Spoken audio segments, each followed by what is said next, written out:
types of syrup. Number 1.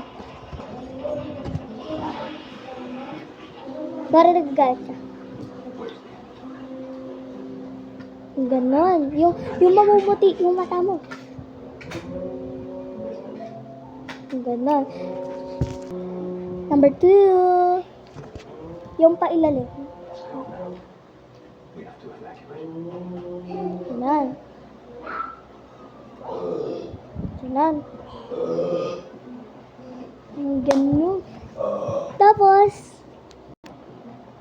number 3. Number 3, yung tititigan mo. Nakataas yung kilay ko. Tititigan mo mula ulo hanggang paa. Sabay irap. Pinamumuti ulit. Pwede nyo din yung nakailalim. Number 4. Ito na yung number 4. Yung number 4 kasi is ikot-ikot yung mata.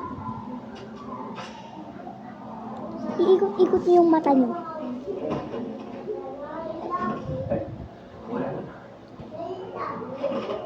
Ganun o.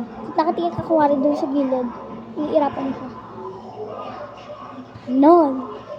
And, go to part 2 na lang kasi part 2. Go na lang kayo sa part 2 kasi hindi magkakasya. Bye-bye!